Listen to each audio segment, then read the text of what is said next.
warahmatullahi wabarakatuh. Waalaikumsalam warahmatullahi wabarakatuh. Selamat siang Bapak. Siang juga nih. Terima kasih sudah berkenan untuk menyempatkan diwawancarai oleh saya. Ya, Sebelum diwawancara, saya izin memperkenalkan diri terlebih dahulu. Perkenalkan, nama saya Tazkia Ananda Fuadia. Saya merupakan mahasiswa semester 5 di jurusan Kesehatan Masyarakat, Fakultas Ilmu Kesehatan di Universitas Siliwangi. Nah, pada kesempatan kali ini saya izin untuk melakukan wawancara kepada Bapak Kepala Puskesmas Mangunreja terkait tentang advokasi kebijakan kesehatan di Badan Puskesmas Mangunreja ini. Mungkin boleh langsung ke pertanyaannya. Boleh. Waktu. Mungkin yang pertama nih Pak, mungkin izin boleh untuk diceritakan terlebih dahulu terkait profil singkat Bapak serta perjalanan karir Bapak hingga sampai saat ini bisa menjadi Kepala Puskesmas Mangunreja. Oh iya. Assalamualaikum warahmatullahi wabarakatuh. Pertama-tama saya minta kepada Allah Subhanahu Wa Taala dan salam berikan kepada kita Sallallahu Alaihi Wasallam. Alhamdulillah pada ini Bapak ini hadir mahasiswa ya dari TIKES Unsil ya, jurusan ya TIKES itu masyarakat. Yang pertama Bapak selamat datang ya di Mangunreja. Mudah-mudahan kita lebih bisa menjadi suatu manfaat ya bagi adik, bagi kita semua. Selamat mendengarkan dari mahasiswa tentang advokasi dan kebijakan Puskesmas. Sebelumnya kita masuk ke acara pemilihan Puskesmas. Bapak ini bernama Ojat Puskesmas yang status sudah nikah, anak 3. Waktu pertama bertugas dulu di Rumah Sakit Dr. Karjo Tasikmalaya selama 9 tahun. Kemudian mutasi ke Puskesmas membantu Desa Sukasukur selama 12 tahun. Dan 2004 Bapak dipanggil dapat amanah menjadi Kepala Puskesmas Mangunreja. Di sini Bapak belum lama, baru 1 tahun ya. Yang pertama Bapak pernah ikut bagian MP, baik MP pendidikan Puskesmas.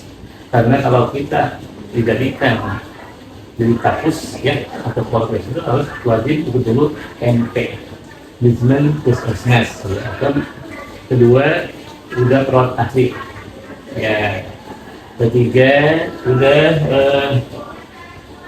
masuki atau jatuh selama 2 tahun ke atas ya. Yang pertama waktu itu Bapak saya belum siap di kampus karena Bapak tahu Pak ini belum berkompeten di kampus ya. Itu tadi udah amanah bagi Allah SWT, beliau Bapak Bupati, mungkin saya itu amanah yang Bapak terima dengan teman-teman penuh dedikasi. Jadi kalau kita membedah ataupun mengupas tentang Puskesmas adalah ini Puskesmas Mangunreja. Puskesmas Mangunreja itu berada di Kecamatan Mangunreja. Ya, kita memiliki ini masih induk namanya. Puskesmas induk itu kita memiliki beberapa klaster atau bagian-bagian. Pertama, menurut PMK nomor 19 2024 ya, Puskesmas itu dipimpin oleh seorang kepala Puskesmas dan beberapa klaster. Ya, dan sekarang sebelum berjalan tapi udah mulai diberhentikan. Karena masih ada kapus, ada KPU ya. Itu disusunan organisasi Puskesmas ya. SOTK Puskesmas Mangunreja. Kalau Puskesmas kepala KPU ini Ibu Elsa yang barusan. Kita punya PJ administrasi, ada PJ KIA dan anak, ada PJ penyakit menular dan surveillance, ada PJ Casling ya bersama Ausrem, dan keempat juga ada PJ Rem. Perusahaan itu namanya Puskesmas ILT. Lalu mana carawan itu ada sang ada himbauan dari pemerintah PMK nomor 19 tahun 2004 itu ada tentang program Puskesmas ILT. Ada Puskesmas ILT, ada Pusku ILT, ada Posyandu ILT. Sekarang udah Puskesmas ILT. Apa itu ILT? Integrasi layanan primer. Integrasi layanan primer. apa sih PSILP itu suatu program Kemenkes tentang Puskesmas agar lebih dekat kepada masyarakat. Ya, berarti kita lebih dari masyarakat, lebih dari masyarakat. Apa aja yang ada di LP? Nah, PSILP itu memiliki berapa klaster? Ya, satu kepala Puskesmas, yang bawahnya ada klaster 1, klaster 2, klaster 3, 4, 5. Klaster 1 namanya klaster administrasi ya. Klaster 1 namanya klaster administrasi. Kedua, klaster ibu dan anak. 3, klaster dewasa dan lansia. Keempat, klaster penyakit menular dan surveillance. Kelima, lintas klaster. Dalamnya ada apa? Ada lab, ya, apoteker, kode gigi, ya, dan ya. Itu tentang Puskesmas. Puskesmas ini memiliki 4 pustu. Apa itu pustu? Puskesmas pembantu dan 6 bidan desa. Nah, kita memiliki itu 6 bidan desa, 4 pustu. Di sini deh belum semua ILP. Itu baru Puskesmas sudah dengan ILP. Kalau Posyandunya, Posyandu Adiaksa tidak selanjutnya dari ILP. Jadi itu sudah sebut. Tentang ILP itu apa tadi? Integrasi layanan primer. Nah, yang selanjutnya di sini kita Puskesmas memiliki berapa tenaga? Ada tenaga medis, tenaga non medis. Kita memiliki tenaga medis satu kita memiliki dokter. Dokter kita punya 3, dokter ICP, dokter SIPA, DEA ya. Nah, kita memiliki 12 bidan. Juga memiliki 6 perawat. Yang dari nurse, ada 3 juga yang expert ya. Selanjutnya kita kembali ke susunan ini ya, organisasi dan bagi bapak jaring dan jaringan. Tapi dari awal jaringan kan pustu ya. Kalau jaring itu kayak klinik, apotek, juga praktek kuasa yang ada di dalam Puskesmas, mau direkturnya namanya di jaring.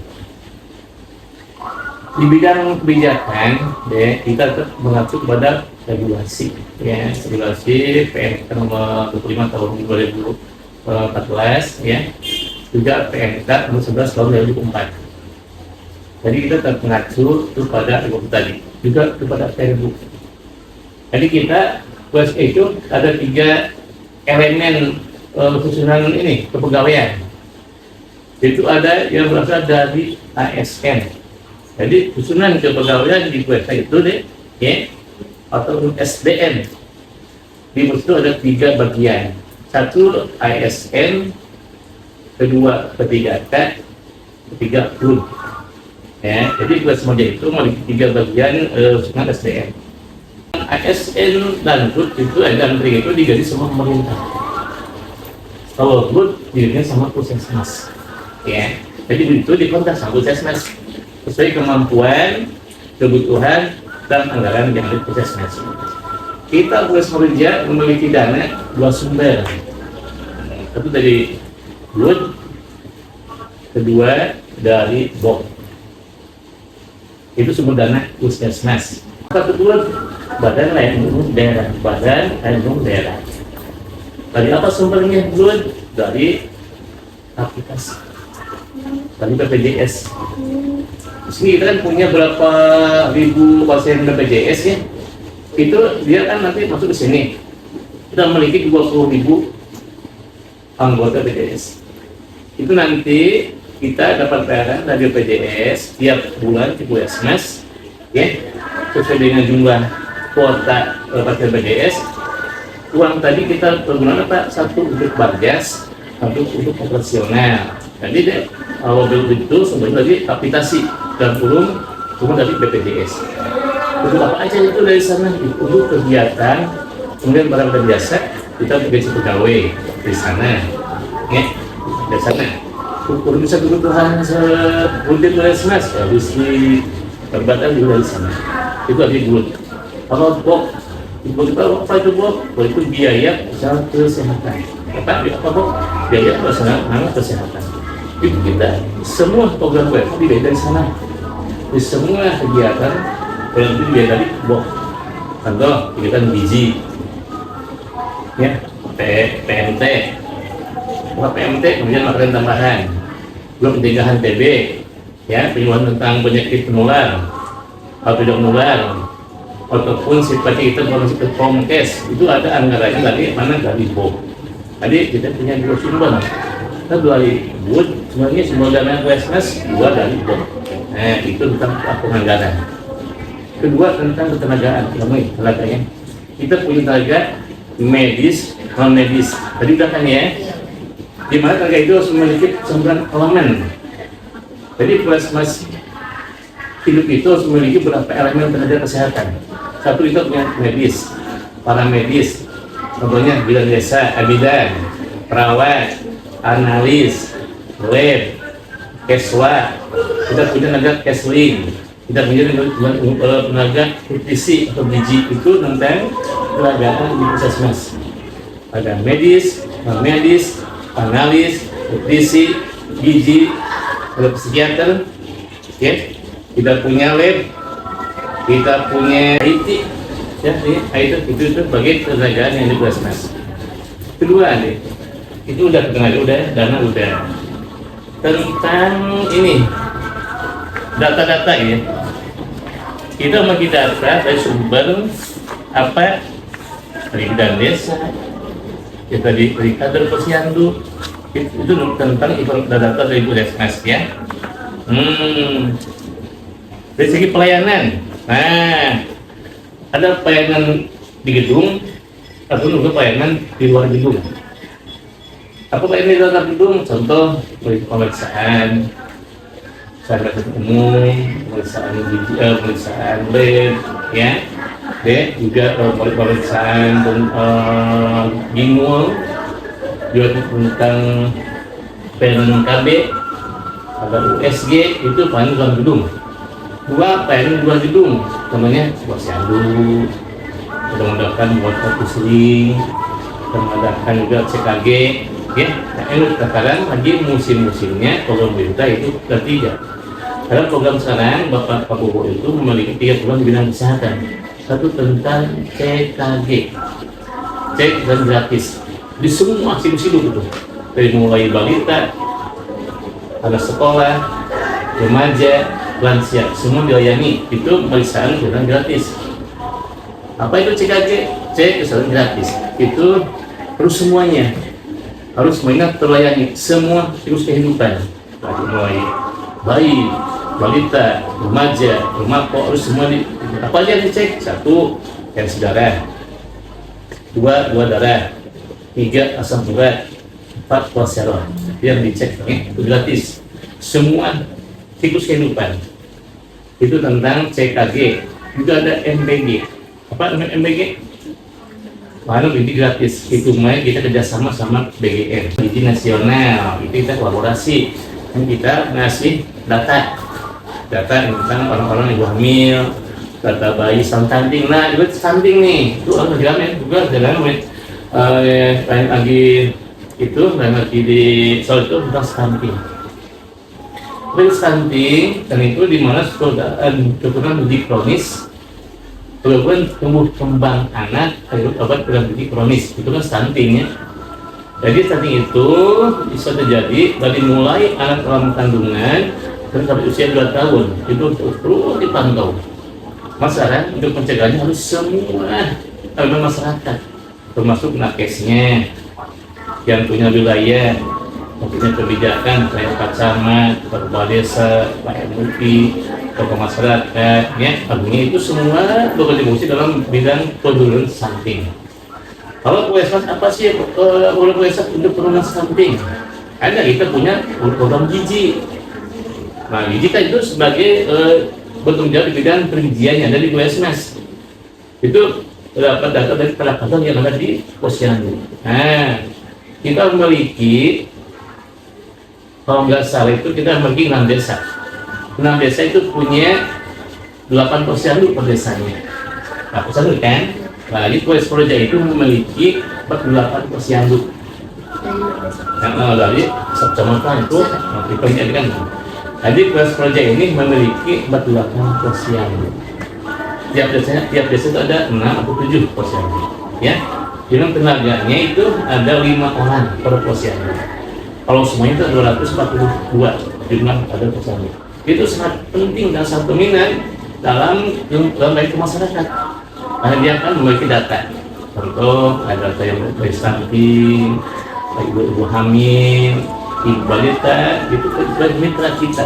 Mitra proses kita dalam samping PLT, PLW, kepada saya itu kita sama-sama ya kolaborasi dan koordinasi. Itu namanya posyandu. Jadi kita memiliki 48 posyandu dan memiliki 242 tenaga kader. Nah itu. Apa sih program Puskesmas untuk penurunan stunting? Nah, apa sih program Puskesmas untuk penurunan stunting? Satu, kita melakukan pendataan. Data bagaimana? Jadi data dari bawah kan, mengumpulkan data.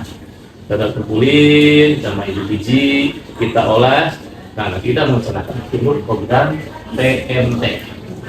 Kalau PMT, lihat kami tambahkan siapa aja? Satu, ibu hamil, balita, menyusui, dan yang berisiko stunting. Ke sana itu program Puskesmas. Juga saat ini juga ada bantuan dari desa. Desa itu juga membantu kita dalam stunting. Dari mana dia? Dari dalam desa. Ada juga dari Basnas. Bantunya itu. Ada juga dari masyarakat ini. Tapi yang Bapak ketahui dari Puskesmas, dari desa, Basnas itu yang sudah mengikuti langsung ke penurunan stunting melalui PMT. Juga sekarang ada ini juga bagian juga sama, badan dinas juga sama, yang bagian tadi sama. Dia akan yaitu minta 300 orang untuk diberikan PMT dari MPG, ada ya? Nah, itu pas ada ini pintar ya, ada punya data kan? Tadi udah kan, udah ada kuliah tentang ketenagaan dan tentang tenaga kesehatan sudah, dana kesehatan sudah kan, pesan sudah, ya, program sudah, ya. Jadi emang deh, Puskesmas ini memiliki beberapa program ya, kalau bukan Bapak ya. Puskesmas ini program selain stunting. Oh, program stunting? Program selain tadi PMT. Karena kita beberapa program, kita memiliki satu program KIA. Dan jadi kita memiliki beberapa program berdasarkan SPM. SPM standar PM minimal. Jadi Puskesmas itu memiliki beberapa program. Satu program KIA, oke, dan ibu dan anak ya. Kedua, kita memiliki program gizi. Tiga, kita memiliki program Esling. Tiga, kita memiliki program P2M, pencegahan bagi keluar. Kita memiliki program ini lab. Kita memiliki program imunisasi. Juga kita memiliki program Keswat. Dan juga memiliki program Indra. Itu Indra contoh mata ya. Nah, itu program Indra ya. Juga memiliki program pencegahan penyakit TBC. Itu juga memiliki program ini penanggulangan penyakit gangguan jiwa (ODGJ). Juga memiliki program tentang penyakit penanggulangan penyakit diabetes mellitus dan penyakit hipertensi. Karena nanti kita punya prolamis ya. Kemudian kita juga memiliki program ini deh, Puskesmas itu di samping KB dan KIA ini imunisasi, kita memiliki juga program diare. Nah, itu semua program yang di Puskesmas ya, sebagai jadi udah ya. Tentang program sumber dana udah, tenaga udah, tentang secara geografis sudah kan. Kita ada di desa ini desanya desa Hujan. Kita ini bangunan nyewa ke desa Murjan ya. Itu tentang geografis dan demografis. Jumlah penduduk di PKM ini ada 42.000. Ya, jadi ini ada 42.000 ya. Kita memiliki berapa pustu? Satu, pustu suka syukur. Jadi Wali Samudra ini memiliki 4 pustu. Satu, pustu suka syukur. 2, pustu suka luyu. 3, pustu kasih salam. 4, pustu salbu. Itu dari itu ya, jaringan. Juga kita memiliki 2 polling desk. Pegang sama ibu bidan. Kita memiliki 2 polling desk ya. Polling desk suka syukur dan polling desk salbu. Itu kalau bidan desa kita memiliki 6 bidan. Itu karena tiap desa punya bidan desa. Ada bidan desa Manggajaya, bidan desa suka syukur, bidan desa salbu, bidan desa Sukaluyu, juga bidan desa kasih salam. Itu betul bidan desa. Kalau ayam deh, sini kita punya bikor ya. Itu induk daripada bidan itu ada bikor. Itu induk daripada induk daripada bidan itu ada bikor ya. Itu induknya daripada para bidan ya, itu bikor. Apa sih tugas bikor? Itu untuk komunikasi dan koordinasi antar semua bidan ya. Dia sebagai pembina bidan, lalu sebagai pembina atau pemberi arahan, juga sebagai tempat kosong mereka. Itu bikor. Saya bikor tetap terus ya. Yang kedua deh, dari angka kematian, alhamdulillah kematian di bidan itu masih normal. Ya, alhamdulillah kan ini kita mulai program itu untuk turun angka anti AKB. Apa itu AKB? Apa kemudian ibu? Apa itu AKB? Karena itu alhamdulillah di Wali Samudra itu masih normal gitu. Dalam berbagi tentang ibu masih untuk tentang itu masih normal. Gitu. Tapi di sini tapi juga menekannya pada para bidan supaya itu tetap konsentrasi, berkompetensi dan selalu hati-hati dan menggunakan dalam masyarakat sesuai SOP. Selalu kontrol, dia harus bertanggung sosial tiap bulan, dia harus diberikan imunisasi, dia harus memiliki tukis. Karena ibu hamil itu diwajibkan mempunyai KIS kasus sehat. Juga ibu hamil diwajibkan untuk memiliki KIS. Kenapa? Mereka bisa ada lawan, bisa jadi operasi, ditinggal, dia berpikir sampai bebaskan, atau tiba-tiba ada kelainan, ada komplikasi. Jadi diwajibkan kemudian itu mewajibkan kepada para ibu hamil itu mempersiapkan untuk memberikan tukis untuk mengantisipasi kalau ada sesuatu yang diinginkan, ada operasi, ya, atau ada perawatan, atau dirujuk. Kalau tidak punya KIS, tidak tenangkan. Jadi itu aja juga di Bapak tentang demografi, geografi, dan juga udah kita mempunyai 2 pelayanan langsung dan pelayanan di luar gedung. Kita memiliki 6 bidan desa, kita memiliki 4 pustu, juga kita memiliki dari berapa tadi programnya kadang-kadang bilangin ya, kita dibilangin ini juga di mungkin boleh selanjutnya ya kayak terkait biasanya kan di suatu program itu selalu terjadi ada kayak masalah gitu ya, kayak program kayak gitu. Nah, apa sih, boleh tahu nggak sih Pak, apa saja kendala atau tantangan yang paling sering dihadapi dalam pelaksanaan program puskesmas? Ya, Anda ingat setiap pelayanan kita berdiri dalam 3 hal ya. Setiap pelayanan kesehatan kita pun dalam 3 hal. Satu, SDM-nya, kedua, sarana dan prasarananya, ketiga, manajemennya. Nah, jadi itu 3 hal tadi. Di SDM kita itu mungkin saja sebagai penyebab daripada masalah gitu itu SDM-nya. Kenapa? Karena SDM dia udah tahu ada dia nggak disiplin sehingga melakukan pelayanan. Ya, itu dari sisi SDM. SDM sebagai manusia. Ya, itu karena kalau SDM-nya bagus, kompeten kan insya Allah Panglima akan teratasi. Tapi kita juga sebagai manusia kan tidak luput deh. Jadi kita harus mengingatkan pada nakes kita untuk selalu menambah ilmu pengetahuan, selalu menjaga ketika selalu memberikan suatu contoh pada yang lainnya. Terus selalu tanggap pada Tuhan masyarakat, tanggap dan mendengarkan. Jangan itu karena kalau kita egois, kalau kita emosi itu juga. Kita selalu demokrasi, selalu kita mau mendengarkan, insya Allah hasil akan lebih kecil. Kedua, untuk penanggulangan ada masalah, kita cek dulu apa sih masalahnya. Contoh misalnya di desa ada bayi meninggal, misalnya kita panggil bidan desanya, ini bapak bayi bisa meninggal, apa telat pelayanan atau apa masa situasi yang jauh, atau dia misalnya masalah karena dia tidak punya itu dami di dalam. Jadi itu ditanya kenapa? Apa kemampuan keluarga misalnya masih berat, perlu kita bimbing, perlu kita kasih promosi kesehatan. Jadi cek dan dicek ya. Kenapa? Pertama kita tanya petugasnya, bidang desanya, dari lihat ke lapangan, jadi kita mendengarkan dari masyarakat.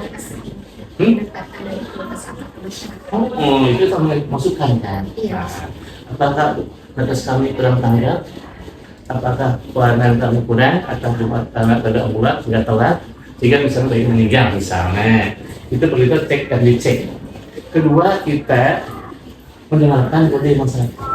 Ya, karena untuk kita memberikan suatu arahan kepada mereka supaya ini dijadikan suatu apa namanya contoh ataupun cermin sebagai pengalaman supaya itu jangan terjadi lagi.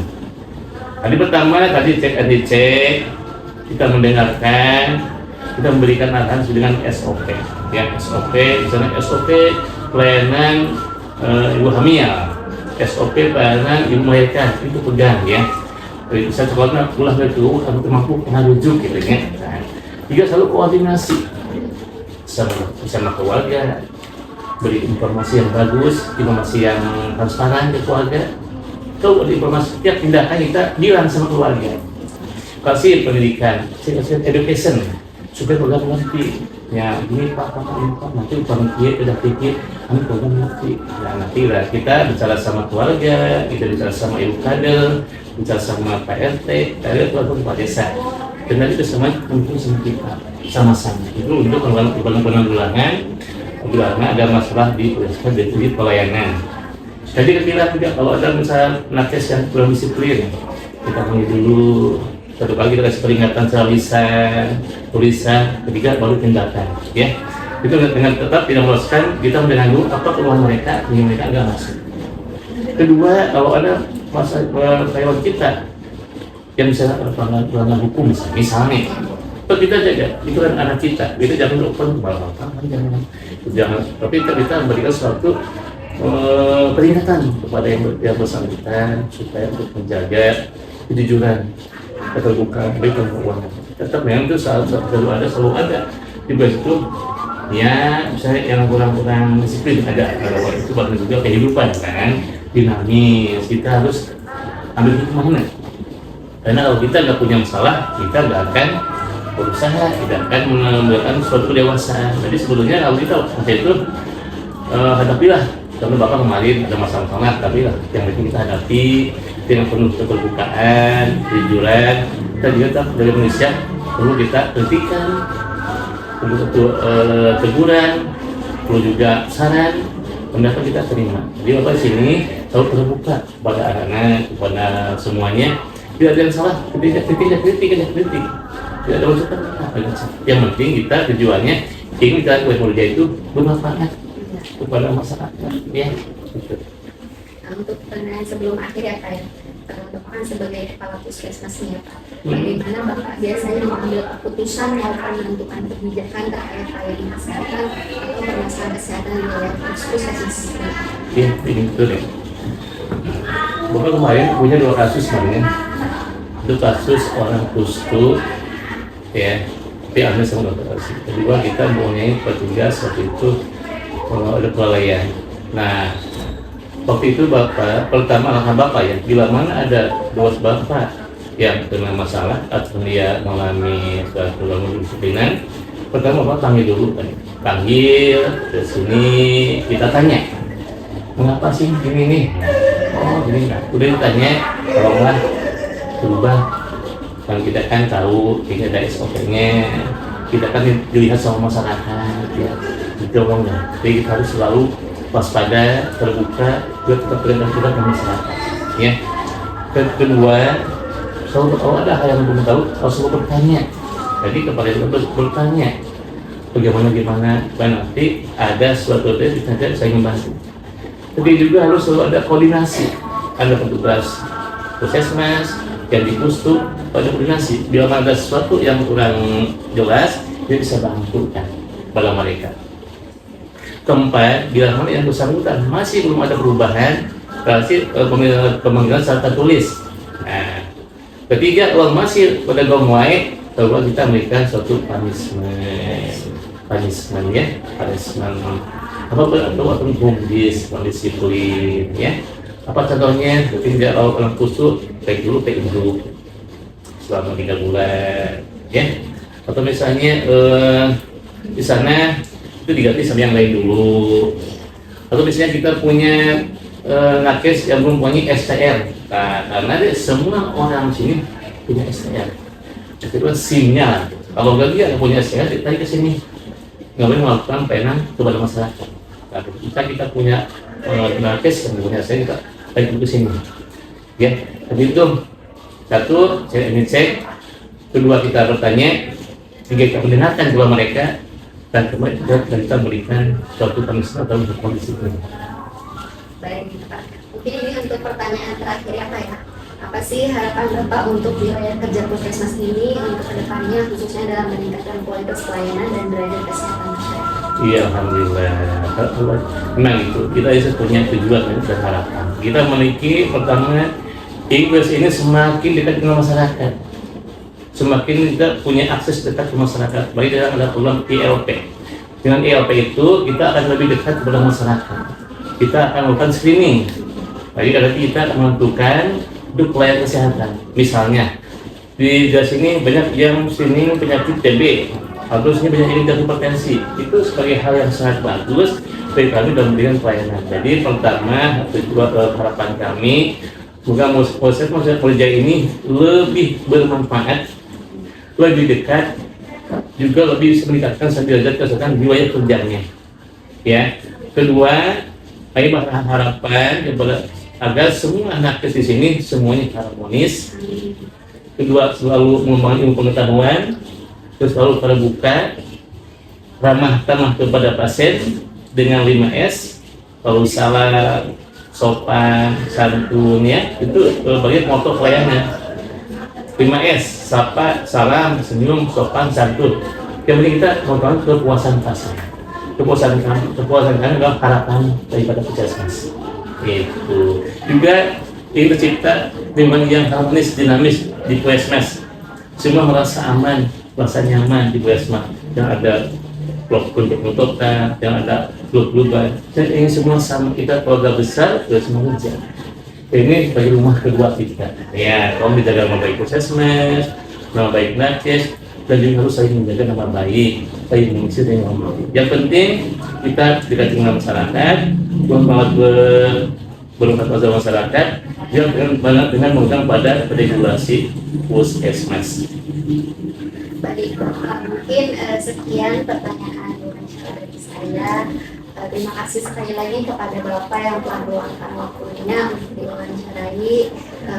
Bila ada perkataan saya yang kurang berkenan, mohon dimaafkan. Terima kasih Bapak, terima kasih teman-teman semua.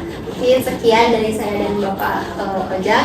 Yeah. Assalamualaikum warahmatullahi wabarakatuh. Waalaikumsalam warahmatullahi wabarakatuh.